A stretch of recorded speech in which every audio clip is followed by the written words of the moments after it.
Hello, everybody, and welcome to another viewpoint for another live feed for the Home Rehabilitation Network. I'm your host, Alex Grichuhin. I'm one of the clinicians here that works directly with advanced lung and heart disease patients. And anyways, if you have questions along the way, don't worry. Just go ahead and write in the comments section. I'll be happy to address any types of questions you may have as we move forward. Anyways, today we're going to be talking a little about on environmental exposures, but also monitoring your heart. Okay, so when it comes to the heart itself, there's a lot of things that we look at as far as exercise tolerance. So exercise toleration, we usually ask the person, our patient, let's say we take an individual who is, let's just say 65 or 85 years old, and we want to exercise that person based off of how they feel, okay, in a sense. So meaning, like, I don't want to just work somebody out that might get very out of breath very quickly. I need to work out with somebody like that. You know, I'm a clinician, so that's what I do. The thing is that based off of the subjective data that I collect from the patient, that would determine how intense the exercises have to be in a therapy program that's going to benefit somebody's heart. One thing that I like is when somebody is proactive. So let's say somebody's very proactive with their health. Somebody being very proactive is somebody who is exercising. And what's the minimum amount of time that somebody should be exercising, let's say per week? Or maybe, you can just give it like a week example. In a week, you should be exercising a minimum of at least 3 days a week, for anything that's over 12 minutes. If not 30 minutes, you want to try for. And once you get to 30 minutes, you just have to maintain that. So this right here, okay, by the way, I'm not asking anybody to purchase anything. I'm just giving a show and tell of somebody being proactive. This right here is a FDA-approved EKG monitoring probe. And what you would do is you would hold these with your thumb, and you would place that piece on your knee as you're measuring and recording data. The data then is collected via Bluetooth to somebody's smartphone, and at that point, that person can actually send the results over to the doctor anytime they feel that, hey, I want my doctor, or my doctor wants me to monitor my heart rhythm, vitals, and things like that. This is a pretty decent device. They used to be very, very expensive, and now they weren't that expensive over at Best Buy's. The other device that I have here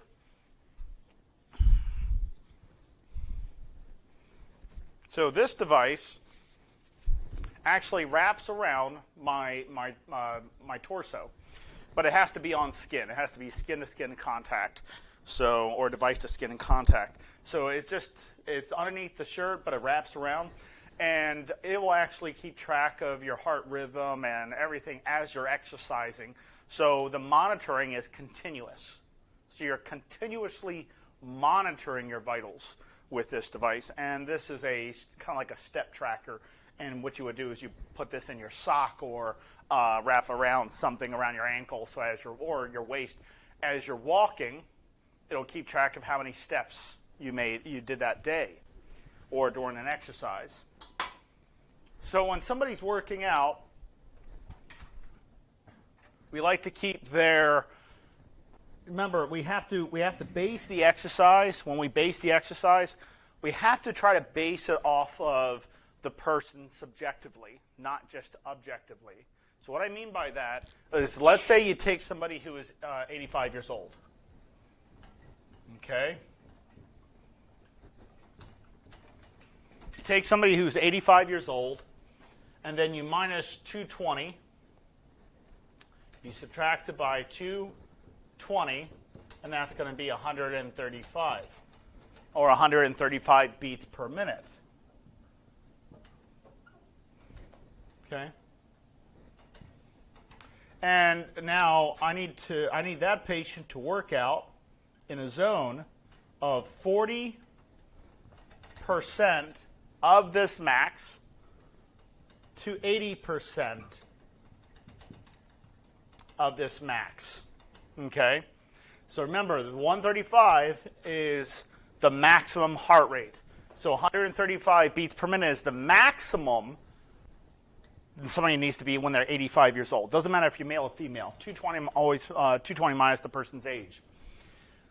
So 40 to 80%. So that means their pulse rate range, and I'll write this in red, pulse rate range needs to be around 54 to 107 beats per minute. That's the pulse rate range when somebody's working out. Now, so you have somebody who's trying to be proactive, prophylactic, preventative. So the person should be working out at any given point, should actually, about 3 days a week is pretty standard. 3 days a week where you're working on intensity, you're working on cardiovascular. So a nitric oxide boost, or just like beet juice, anything like that can help with your, drinking plenty of water. Eating properly is eating clean foods is what I'm actually going for. So, because I'm not a dietitian, I'm a respiratory therapist. So, as a clinician, I want to make sure that person who's going to be working out is consuming the right types of foods, right amount of foods and the right types, okay? Where they're specifically functioning, or at least their area of concern is proteins and calories, okay? Especially with somebody with lung disease. So that person will go to a dietitian, and that dietitian will give them a meal plan of what they should stick with. When the person exercises first, I would like to know how bad that person's breathing gets. So when somebody's breathing gets really, really bad, it's how they feel, right? So it's how that person feels. So I will go over and do a CAT. A CAT is a COPD assessment test. You do not have to have COPD to do a COPD assessment test. It's just what we call a CAT. So when the CAT is drawn up and I review it with my patient, that patient will tell me how they felt for the last 2 weeks. I will go over how bad they're coughing, 5 being the worst, 0 being the least.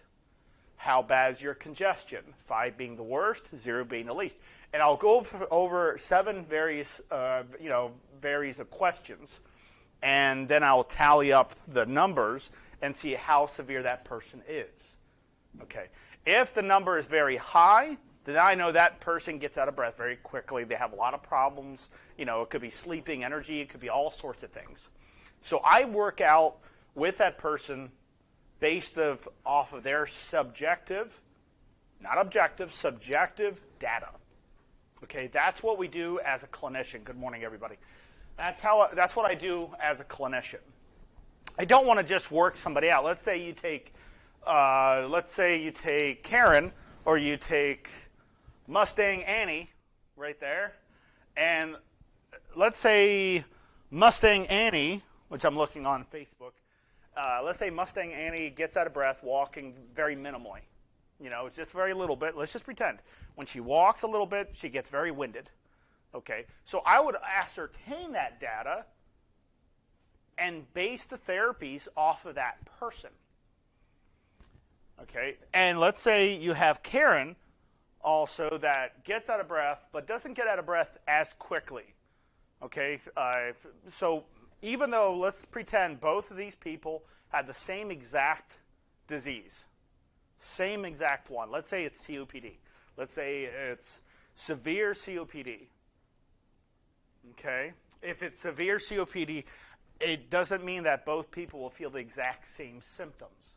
They won't be identical to one another. Okay, I'm hoping I'm not confusing anybody. So 2 people with the same diagnosis will have different symptoms. Usually everyone's like a fingerprint. Everyone's different. All right, so based off of that, I will work out with that person based off of their heart rate and how they feel subjectively.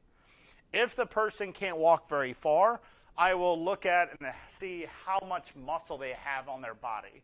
If they're very malnourished, if they are, if their muscles are very, they're not very strong. Obviously, if I work out that person's going to get out of breath very quickly because those muscles are probably just very, very weak. So I need to work on that.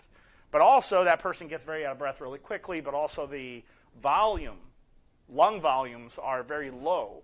So I know before I start exercising this person, I know as a clinician, I have to fix that pulmonary problem. Person gets out of breath very easily. So I need to work on respiratory exercises. It can do bronchial hygiene. It can be respiratory muscle training. It could be where we're showing techniques of how to breathe and walk, how to prep your body, all sorts of things. Let's see, it looks like there's a statement or a question. It says Facebook user, as the person, I don't see a name on that, but it's not a big deal. I had to go to the doctor Saturday because of swelling and redness on my skin and ankle. Doctor said it was cellulitis. Don't have any open wounds or anything. Gave me, cephalexin, 500 milligrams every 6 hours, 3 days. 7 days, swelling is still there. Just curious how I should be concerned about this if it doesn't get better. So cellulitis, that is the proper medication for that, of course. So that shouldn't stop you from doing activities. There's always some type of contraindications when it comes to things, like when it comes to medications or disease. So like if somebody has severe heart disease, we might structure our therapies to be a little different from everyone else's, right? For that type of incident where you have cellulitis, it shouldn't, when the doctor writes out a prescription or they write out basically what happened and what's the prognosis on your medical record, your doctor should explain to you, or I would at least call your doctor if that doctor did not explain, but you should talk to your doctor and just ask your doctor, are there things that I should limit myself with? As far as exercises go, is it okay if I continue exercising? Can I do this? Can I just ask these basic types of questions and see what your doctor would say? Because even with cellulitis, which is just it's just basically high inflammation in a sense. But with cellulitis, there shouldn't be any limitations as far as exercises go. You might have that problem for like a little bit, but it doesn't go away after the medications have done its course. So I hope that helps. Now, Janice from Massachusetts asked, is there any way to reverse the damage caused by COPD or other respiratory issues? So you can't necessarily reverse it. You can fix it or manage it better. And what I mean by that is, let's take something that happened just the other day. There was a person who came in to do therapy, and that person was wheezing very, very bad. Okay, so I saw that the person couldn't hold their breath for 10 seconds. The medication that the person was on was all dry powders, and it didn't qualify for the respiratory medication. So I assessed and I saw that, and I made my recommendations, sent it over to the patient's doctor, but basically that person wasn't very well managed. What I would do as a pulmonary care practitioner, and that's what I do for a living, I'm in respiratory care, but I'm in pulmonary rehabilitation. So, I went to schooling just for this, right? So, from everything I've seen, that let's say that person came back in with the same complication, it just means that the medication is not managing that person well. And to try to exercise a person like that is very difficult because that person had some mucus plugging, that person had a lot of complications that just wasn't, it wasn't well managed. The person wasn't being taken care of properly, I should say, okay, to make a long story short. So what I do is I stretch out the lungs. I get the lungs to work in a different way Still, all, it's not a special medication that I do. It's just different types of respiratory muscle exercises. So as I'm doing these respiratory muscle exercises, I evaluate the patient to see if they're improving, if they're staying the same, or if they're worsening. So when I'm trying to improve on somebody, I will double check on volumes, making sure volumes on their incentive spirometer is climbing. Because if it's climbing, then that person's always improving. If it's staying the same, then I need to sit down with that person and look at things a little more closer, because it might be a technique problem, it might be some other problem. After, let's say that person had severe COPD, after about 2 months into the program, I will do or I'll ask the doctor, his doctor or her doctor, to do another pulmonary function test on that same person to ascertain that data and see, as far as lung functions go, did we go up, 40, 50, 60%, and I'll verify that. If that's not the case, then I'll ask for permission to continue working with that patient until their lung volumes and the lung function scores go from severe back up to mild. Okay, so remember, I'm not curing that person. I'm just opening up different areas of the lungs that were not opening up before. That's all I'm doing.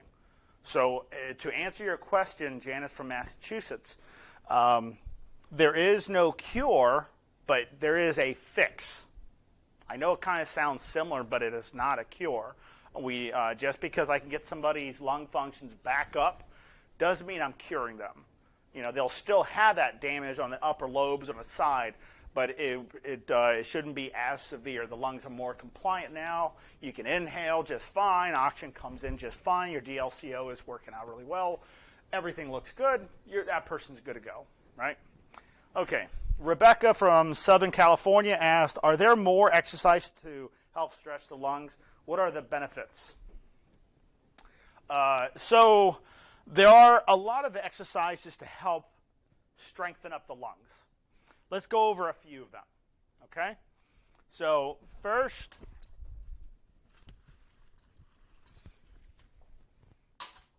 I have a therapy band.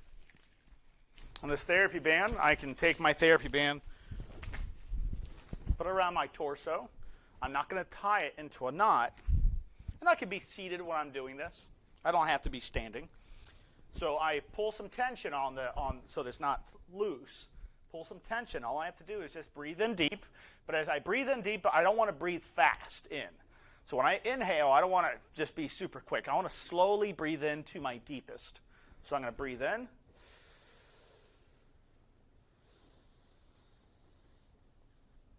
Then exhale.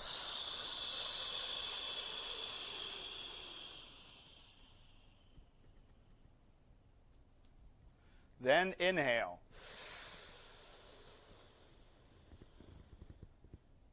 And I'll do that around 6 times a day, 10-minute sessions, 10 minutes each. Okay. If I don't have a therapy band, I can take a belt. This is a Gators belt or a gait belt. I use this for physical therapy. So I can take this, or I can even take a scarf, a towel, anything that can wrap around my torso, and do the same thing except with a therapy band that provides the elasticity. I can just pull the tension with my arms and inhale.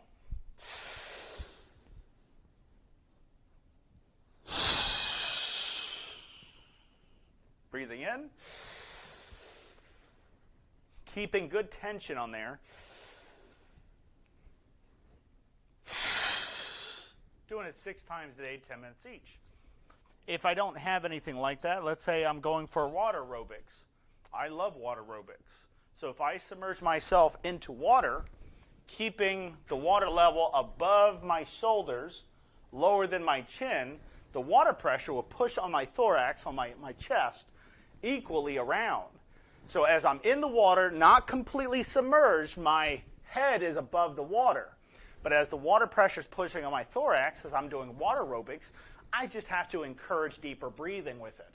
So as I breathe in, with the water pressure surrounding my torso, I breathe in as deep as you can, nice and slowly. Exhale. then breathing back in. So the water pressure is adding the weight, and there's my weight to increase muscle mass on my respiratory muscles. Another technique is taking these compression shirts. It might cost you like $5 or something, but you can go to Walmart, you can go to Under Armour, just the compression shirts. It can't be a loose one. It has to be one that compresses. So you just buy one, put it on, you wear it, of course, and if you're still a little self-conscious, you can put a shirt over it so you don't look like a Michelin tire, just in case. But anyways, so you would wear the elastic shirt, the stretchy compression shirt, and go for a walk. As you go for a walk, you just want to encourage deeper breaths. So as you're walking around, let's say you walk around for 12 minutes, 50 minutes or something, and you do your regular shopping, and you're also periodically making sure you're breathing in deep to complete a full rep, right? Because as we breathe shallow, that's not completing a full rep. That's doing partial reps, okay? So basically, like let's say every 2 minutes, I'll just encourage a deep breath to complete a full rep for these respiratory muscles, okay? So I have to breathe in nice and deep. And then when I get back home, I'll just take the shirt off, and it'll feel like a big weight has been lifted off my chest, which literally is true because you just had a compression shirt on. And that's another type of respiratory muscle training. It's not as great as like a Delta V or water would do, because water would actually work really well. Delta V works incredibly well, of course, because that's what we use day in, day out here. So remember what a Delta V is. It's a respiratory muscle trainer. People with heart disease, lung disease, all sorts of complications will always benefit from a Delta V. So I hope that helps. So the benefits out of stretching your lungs now. Stretching your lungs, basically you're taking a diameter in your lungs. You're taking, like, let's say your airways that are inflamed. So let's say you have your airway, okay? Air is being transported back and forth. Oxygen comes in, CO2 comes out, right? Okay, so air is coming in and out. With high inflammation, you have loose tissue that when air bypasses through that thick, congested, and inflamed tissue, it creates a wheezing sound. Okay, so what then I would do is a lung stretch that separates the diameter. So as I stretch out the lungs, and this is how COPD is formed. As I stretch out the lungs, I will open up the airway. The person still has that inflammation, but the diameter is larger in their airways. That's one of the benefits of lung stretches. Let's say if you had high inflammation, and let's say there's a pinch somewhere where you breathe in, air comes in, but CO2 is having a hard time coming out. Okay. If I open up the diameter, CO2 comes out more easier. That's how people get a better lung function score as we do lung stretches and lung exercises. The lung stretches there's pretty much one that does the job. And a lung stretch is where you take a very deep breath in. You'll hold your breath at the deepest breath, and then you would pivot and turn over and just turn to your right or your left, okay, holding that breath, and you're going to hold that position. So like if I was going to do a lung stretch, I take a deep breath in, hold, and I'm going to feel a very large stretch on this side. I'm going to hold that stretch for about 3 seconds, and then I'm going to exhale as I come back up. Then I'll take another deep breath in, hold, and pivot to the other side. You want to try to go 90 degrees, okay? So what you're doing is you're filling up both lungs, right? And as you move over, you remember, you're not tilting just your neck. You're tilting your position. Your whole entire torso has to turn about 90 degrees. So the further you go, the better, is what I'm trying to say. But as you fill up both lungs with air and you clench one side, you're going to transport the air from your left lung, if you're going to the left side, and the air will actually push to the other side of the lung, hyper expanding that side. The hold time is 3 seconds, of course. So just that lung stretch does the job. Just that one alone. You can always add other lung stretches, but really just that one does the job.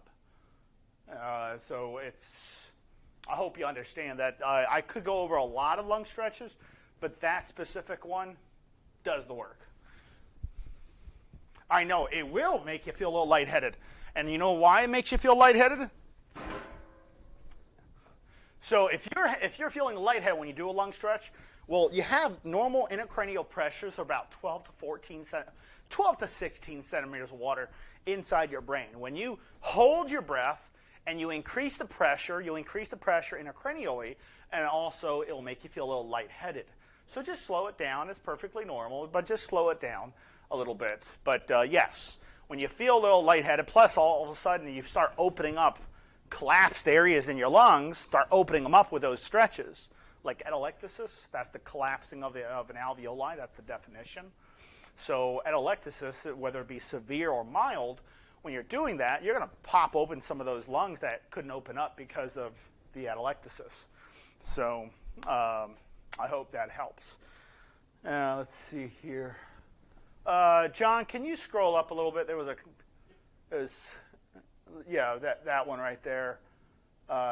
Okay. Hi, appreciate it. This is my doctors have not told me what to expect, etc. I have overinflated lungs and with bronchitis, chronic bronchitis and bronchiectasis. Even with my oxygen as at 92, 95, and I'm using a Nora and albuterol, my breathing feels tight with wheezing, whistling. Okay. So I kind of already know the problem there. I soon turned 74 and weigh 140 pounds. I'm 5'5". Suggestions: albuterol did not last long enough, 6 hours. Albuterol doesn't last that long, Donna. It starts dying down in 20 minutes. So it can stay in your system for some time, like about 6 to 8 hours, but it'll start dying down in 20 minutes. So you don't take an albuterol to last the whole day. That's what maintenance inhalers do. Okay, so there's three types of medications we look at in pulmonary. The other thing is you're 74, you're 5'5", and you're 140 pounds. The albuterol and the Anora, I know, is not a nebulizer form. The albuterol, I'm wondering if that's a nebulizer form. Because if your lung volumes are very low, meaning you can't breathe in very deep, at 5'5", you should easily be at around 3,800 milliliters on your incentive spirometer. That's very, very tall. I mean, that's on your incentive spirometer. On this incentive spirometer, you should be about right here on your incentive. Okay? I'm pretty sure just by understanding what you're writing here, I'm assuming, mind you, Donna, I'm assuming that your lung volumes are small, meaning you can't get that high on your incentive spirometer, meaning you can't draw that medication deep enough into the lungs for that to affect you properly. So that could be a problem. And with the Nora, you have to be able, and with albuterol, if it's a meter dose inhaler, you still have, the onset of action is 5 minutes, but the relief rate isn't 80% relief. Medications are not meant to give you 100% relief. But let's look at the three types. We have a rescue, okay? So we have a rescue. Let's just say we have albuterol. Okay. And then, so that's a dilator. That's a quick-acting dilator. Then I have ipratropium, or I should put it like this. I should write it down like this. Okay, rescue inhaler. Then I have a long-acting muscarinic antagonist called a LAMA. This is a controller. And a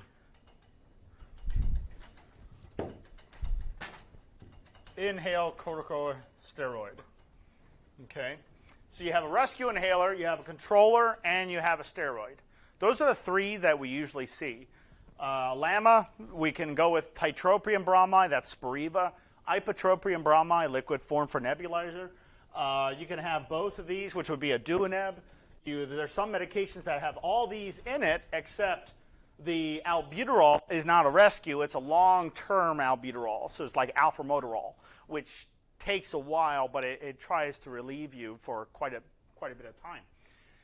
So if this is a meter dose inhaler, and let's say that LAMA is also a dry powder or a meter dose inhaler, and a steroid is also a meter dose inhaler or a dry powder, if you can't breathe in deep enough to allow that medication to get drawn all the way into the lungs, it might not work at all. That means you're completely compromised that way. Okay? So those are the three types of medications.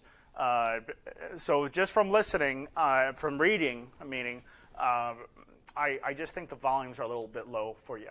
So I would double check that. Remember, oxygen dropping, there's a question above Joy. Okay, yes. So thanks. At nighttime, my oxygen drops and can wake to, can you scroll it down a little bit? Okay, right there. I say wake to cough severely. So, all right, if there's an obstruction, not COPD. I know bronchiectasis, COPD, chronic bronchitis, I understand. But there might be an obstruction during sleep, like sleep apnea. Double check and consult with your doctor or your clinician, and just ask if I can do a sleep study. Ask if you can do a sleep study. Just because if oxygen drops and you wake up coughing, that means something is obstructing up here. So it could be all sorts of things that are happening. But I would highly suggest talking to your doctor about a sleep study just to rule it out. It'll help you in the long run, big time. All right, let's go scroll down right there. Okay, I have 2 compression fractures in my lower back, T12 and L4. That's quite a bit. Doctor says no exercise for now. Is there anything I can do for myself to keep me from going downhill? It's a great question. That's a really great question. I would look at the contraindications based off of what your doctor wrote. So if your doctor says no exercises for now, the things that you can do is just, if there's no exercises allowed, see if you can ask your doctor if you're okay by laying in bed, doing arm exercises, doing breathing exercises. Those shouldn't be contraindicated because you have to be breathing throughout the whole thing. But especially with some back problems, especially with the T12, the breathing exercise should always be in, because when we have some back problems, sometimes it's hard to breathe when you have back problems. It just depends on where it's at. I'm not talking about scoliosis, lordosis, things like that. I'm just talking about simple back pain. Might make it hard to breathe, okay, because your ribs are connected to what? Your spine. Okay, so when you breathe in, there might be some work on your spine that might make you feel uncomfortable. So I would ask your doctor on that, if it's okay to do some respiratory muscle exercises and some arm exercises, see if there's any limitations of taking a simple weight that wraps around with Velcro around your ankle, and while you're laying in bed, just lifting your legs periodically, exercising them as you're laying flat. I hope that helps. See, what about sarcoidosis and pulmonary hypertension? Tina, what specifically do you want to know about sarcoidosis and pulmonary hypertension? Donna, you're very, very welcome. No problem at all. Is this a good program for someone with cystic fibrosis? Oh my goodness, absolutely. Absolutely, yeah. All lung disease. That means all of them. Not one, but every single lung disease is that's what we work on, breathing techniques for cystic, pulmonary hypertension. And so with pulmonary hypertension type exercises, we're going to have to do cardio exercises, maintain your RPE, that's the rate of perceived exertion, around to a 4 up to a 4. Okay, if you're not sure what I mean by that is your rate of perceived exertion is based off of how you feel. So when you're exercising, working on slowly on your heart with pulmonary hypertension. For people that don't know pulmonary hypertension, that's where the increase in pulmonary arterial pressure is high, and we usually do a wedge shape. We take like a catheter, insert it into your heart, and we put a little wedge shape, and we measure the pressures inside. So with pulmonary hypertension, you have a lot of scarring buildup. You have a lot of other complications. But being out of breath is one of them, one of the symptoms. The exercises involved for pulmonary hypertension are specifically cardio-related and, of course, respiratory. But it's more cardiac-related. Okay, we treat it with the lungs, but that's why we're in this program is cardiac and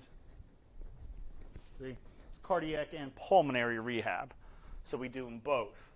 But the exercises involved are a little vast. I would have to dissect this a little bit more further to give you the best treatment option, and then I would have to verify it with Dr. Shaw, look at his recommendations, and then look at your doctor's recommendations to establish a care plan based off of your needs. So even when somebody has a cardiac complication or a lung complication, I still have to consult with the doctors, even though I have an idea of the care plan and what to do about that person as an individual. I still consult with doctors because that's my job. I have to get permission, and but those exercises are definitely going to be in the program. Of what to do with that person that has pulmonary hypertension. Okay, any other questions? You're very welcome, very, very welcome. See, breathing techniques, the breathing techniques that you could utilize, Tina. First, let's go over the most easiest breathing technique there is. Pursed lip breathing. That's one technique. Okay, that's just one little itty-bitty technique. First off, what is pursed lip breathing? Pursed lip breathing is where you purse your lips nice and tight and you provide pressure in your lungs. So if you purse lip breathe, you should feel some pressure right here. Okay? If you do not feel that pressure, then your pursed lip breathing might not be strong enough. And how you really determine how strong your pursed lip breathing is simply take a piece of tissue, okay, just a tissue, or I'm holding a boldy paper, but just to kind of give an example, I hold it arm's length in front. And I'm not sure how that's confusing because I get a lot of people doing this wrong. When I mean arm's length in front, I mean full arm all the way out, not bent. Your arm is not bent. You're not doing this.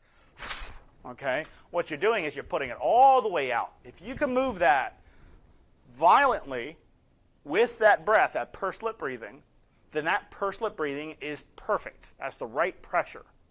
If you cannot, then you have to work on respiratory muscle training until your pressure is good enough. Because the point of that pressure is to force oxygen, that's the point of pursed lip breathing, is to force oxygen into blood and also to splint airways open when they're kind of collapsed in a little bit. So pursed lip breathing causes PEEP, positive end expiratory pressure. Okay, so what I'm going to do here is I'm going to demonstrate. Hold a piece of tissue arm's length in front. Take a breath in. It's not really moving. So that won't work. That pursed lip breathing is the worst pursed lip breathing to do. That will not work. Now, if I take a deeper breath in, purse my lips a little bit tighter, okay, that's the pressure I want to try to remember. The pressure that was used, my pursed lip breathing technique that was used to move this paper very violently, that's the pressure I want to try to remember and manage. So when I want to pursed lip breathe, I'm working on what? Oxygenation the most. Yeah, it does help with ventilation, but it's mainly oxygenation. Okay? So that's the correct pursed lip breathing. A lot of people get that wrong because I see this. I said, that's breathing. So, no, my lips are tight. I says, no, there's not enough pressure. But people don't understand that you're supplying high pressure. Well, like when I put somebody on a ventilator, if I put somebody on a ventilator, I'm adding pressure to the lung to draw the oxygen in the air into the blood quicker, more effectively. Okay, so that pressure. If let's say somebody was on a ventilator and I poked a hole, God forbid that will never happen, but let's say I poked a hole into the air line. If I did that, the pressure gets reduced, the alarm sounds on the ventilator, and there's a high leak. Okay, meaning that there's not enough pressure. Okay, especially for a pressure support system, there's no pressure in there. It's been depleted because there's a hole in it. Okay, so when you're pursed lip breathing, if you're not creating enough good pressure, you're not going to oxygenate better. See, regular breathing still gets oxygen in there. Pursed lip breathing manipulates it, just forces it there. When it's having a hard time getting there, you pursed lip breathe the proper way. So let's say I was going to pursed lip breathe. Okay, when I pursed lip breathe, when do I use pursed lip breathing? Anytime you want. Anytime you anticipate you're going to be out of breath, anytime you want to get up and you want to start walking for a long distance, let's say, or you have to go upstairs, if you think or feel that you might be out of breath doing whatever you're about to do, pursed lip breathe for 10 seconds before standing up. Athletes do this. Olympians do this. There is nothing wrong with doing that. Okay, so pursed lip breathe. Then as you're walking, take one step, breathe in, one step, breathe out. But make sure you're filling up your lungs at least halfway. So meaning this way. One step, inhale, fill up your lungs halfway. Enough to see, at least to feel a chest rise. So if I'm breathing, and I'm not seeing chest rise, not feeling my chest being inflated very much, it might not be deep enough. There might not be enough oxygen coming into my body. My oxygen level is going to drop. So I don't want that to happen. One step, breathe in. Get a chest rise. Exhale all the way out. One step, inhale. One step, exhale. One step in. One step out. One step in. One step out. You can start this by sitting in a chair first, but try to avoid that because you might hyperventilate. Okay? You can't really hyperventilate when you're exercising and breathing at the same time. All right? It's kind of hard to do that. Okay. How many reps of pursed lips?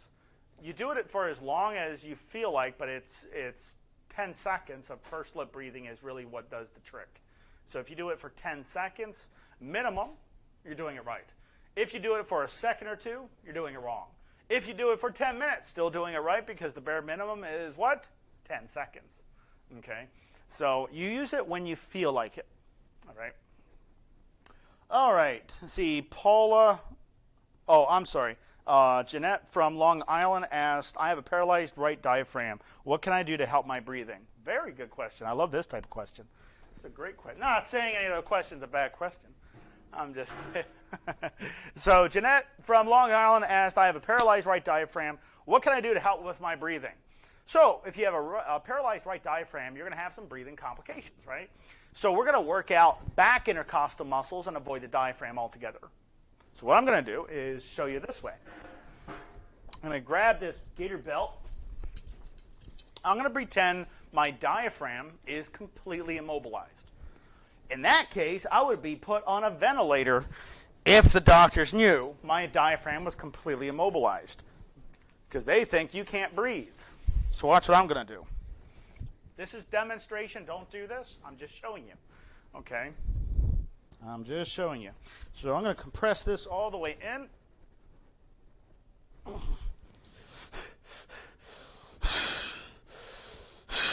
Okay. So how am I breathing now? Like, how am I able to talk if my diaphragm is paralyzed? Because right now I can't open up my diaphragm because this is pinched almost like a corset. Is that what they're called, the corsets? Anyways. So what I would do is my diaphragm now is immobilized. I can't breathe in using my diaphragm. So paralyzed diaphragm, right? Okay. Now what I'm going to do is I'm going to place the respiratory muscle trainer. If you do not have something like this, grab 3 or 4 coffee straws, the little stirrers. That will supply a good amount of pressure. So place 3 or 4 coffee straws in your mouth. Make sure you're holding on to them because you don't want to lodge it into your throat. But if you have one of this, perfect. When I breathe in, I'm going to keep this at a setting of, let's say, a 5, maybe a 4 to a 5. So I put this at a setting of a 4 to a 5. Now, when I breathe in, I'm going to hunch my back up. Okay? Mind you, I have immobilized my diaphragm, but if I breathe in, how can I get a very high volume if my diaphragm can't use it at all? And you just have a right-sided diaphragm paralyzation. So if I breathe in like this,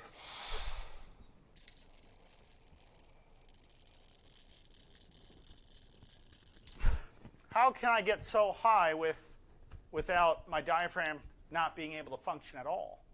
Because I worked out my back intercostal muscles. So when I'm doing my back intercostals, I work out like so.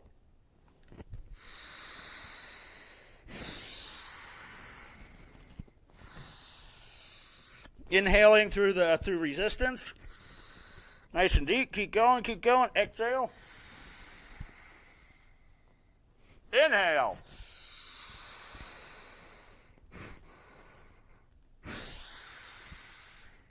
My diaphragm does not have to move, and I don't have to be put on a ventilator because I can still sustain life without my diaphragm moving at all. I'm relying on my back intercostal muscles to compensate for the lack of muscle movement for my diaphragm. That's how I would fix that. I would train that person to work on their back intercostal muscles, so when their diaphragm is paralyzed or anything, they shouldn't give them that big of a problem moving forward. Pretty neat, huh? Yeah. All right, let's go over to the next question here. Paula from Oklahoma City asks, can I reverse the start of COPD, or is it permanent? So remember, we can reverse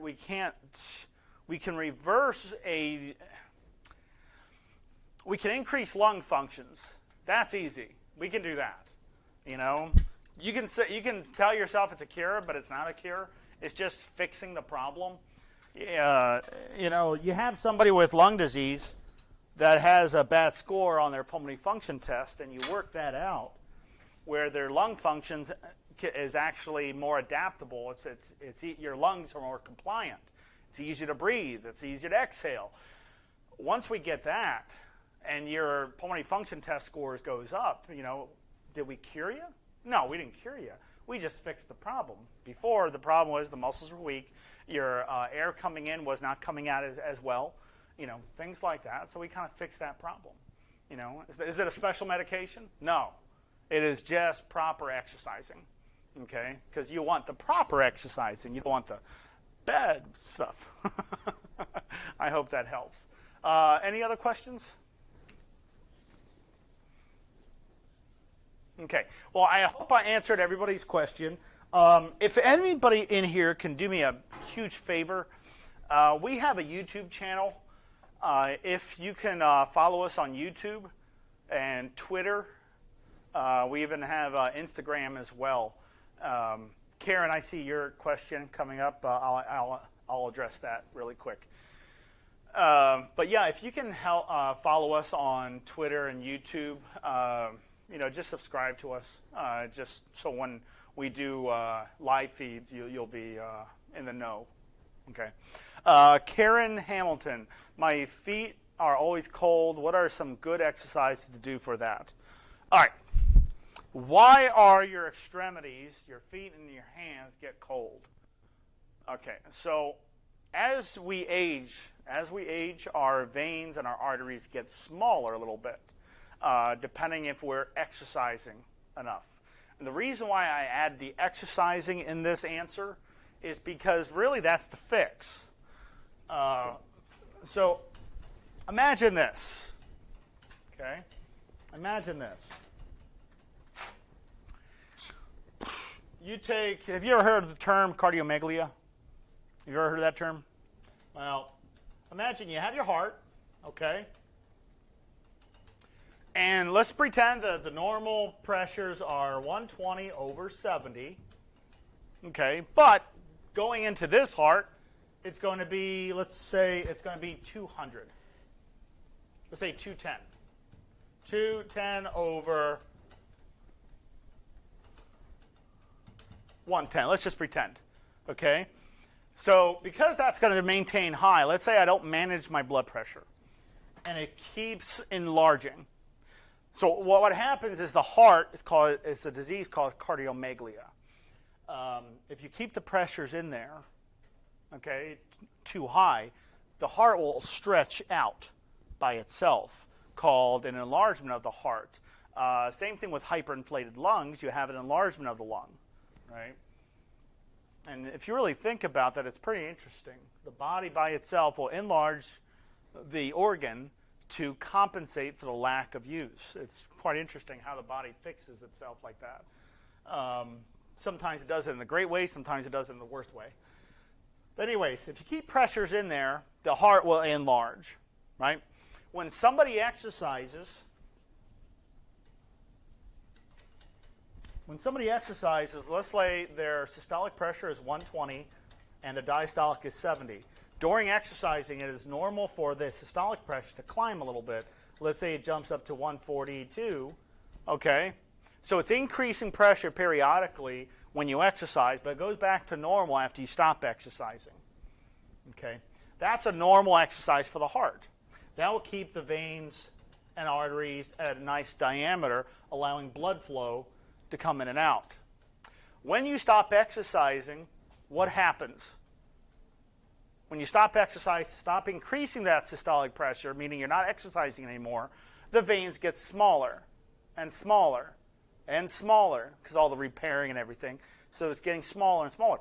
And the reason why you're getting a lot of cold hands, your hands are cold, you know, your hands are cold, your feet are cold, is because of the lack of circulation, because the veins and arteries are getting smaller. So if you start exercising and take a look at your blood pressures before and after, making sure it's doing the job. If you do that, then of course your hands and feet won't be as cold. You know, it'll take a little time, but it's work that is a very healthy work regimen to do. You know, exercising should be in our daily activities every day, actually. Minimum 3 days a week, you know, for at least anything past, 20 to 30 minutes of exercises. Anything that can increase your heart rate by at least 10 beats. So that's the big point on that. Let's say as I'm exercising, my hands are cold, and I want to fix this now, right? But I know this is a temporary solution. I can easily take my hands or my feet and put them into warm water. That's one technique. That's one thing. Or I can actually consume like cream of wheat, oatmeal. That will make you more conductive, bringing more iron into your system, and you'll retain heat longer. Okay, so as you start your exercise regimen and your arteries start dilating, you probably wouldn't have to do that as often, but for the time's sake, you can do that to help yourself. I hope that helps. As you please show the lung exercises again. I missed part of it. What's that? They can rewind it after the stream. Yeah, after the stream, just rewind it, just because we're kind of running out of time on that. I'm sorry. Let's see. Exercise. And everybody, remember, I'm a clinician. I went to school for years upon years upon years, right? That's what we do to get our license. You can't just start your own exercise thinking it's going to be good. You want somebody to overlook it. I mean, you can draw up your own exercise regimen, but give it to your doctor and see if that's okay. But you don't want to try to be your own doctor. There's a reason why they go to school for such a long time. The reason why we go to school, you can't replace that. You know, there were people going on to like YouTube and other things looking at free videos to do breathing exercise, and I think that's fine. But I need you to look at the peer review, if there was any peer review done on that particular exercise that is being done specifically and exactly as the peer review showed. What I'm talking about is there was a journal entry. There was a journal written out by the American Association of Respiratory Care, their magazine, and they saw people going on to, and they tested and did an investigative review board study. That's a white paper study. So it went through a lot of peer reviews before it became a fact.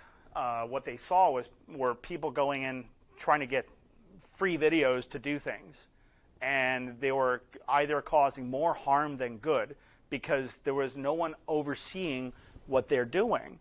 So people were taking their oxygen off, and some people were inhaling and drinking Windex, and people were doing, and you want to make sure that people that are teaching are reputable, that they still work. They hold an active license, not an expired license. You want to make sure that those people work in pulmonary rehabilitation. That's what you want. You don't want to just hope I do the right thing. I can easily say, oh, do pursed lip breathing and send it out to 100,000 people, because I know it won't hurt them. Okay? Well, do them so good, it might help them quite a bit, sure. But I can do that. But giving specific exercises, I have to know you specifically. Vague exercises I can give because they're vague. I can give them to a large group of people. Okay? You want exercises that pertain to you and what you can do.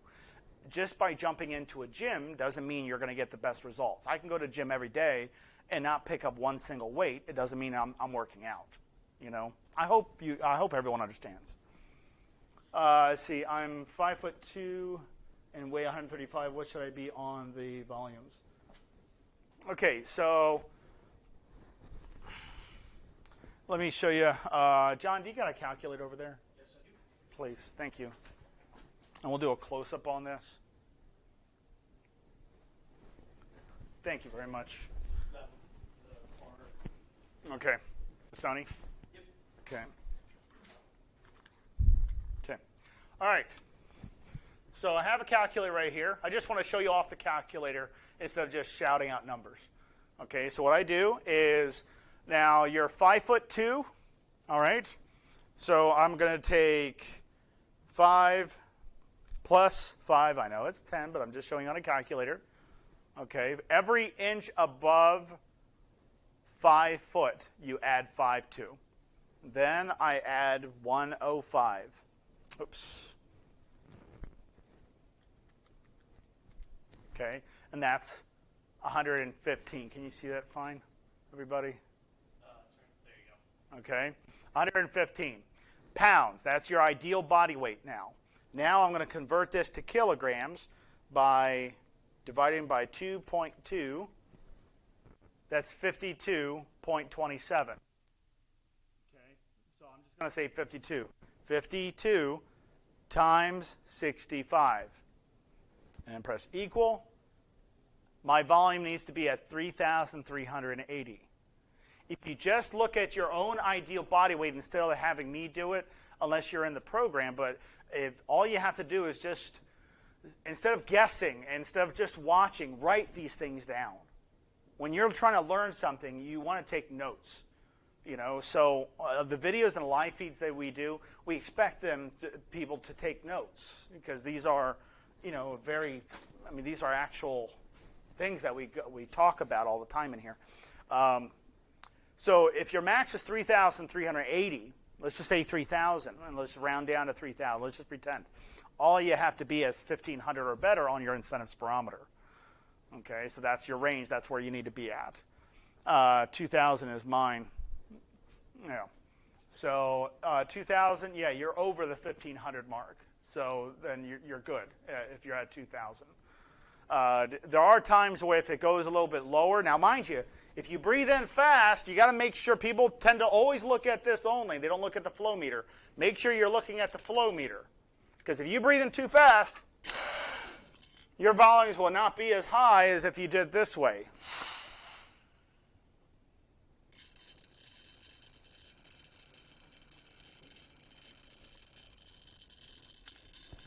Why does breathing slower in get more air in than breathing fast? Because you're only using the top part of your lungs when you breathe in fast. Make sure you look at your flow meter, okay? All right, guys. That is it. Thank you for joining us for today. Please follow us on Instagram, Twitter, and YouTube, and as well as Facebook. And I'll see you in the next live feed on Thursday. See ya. Bye-bye.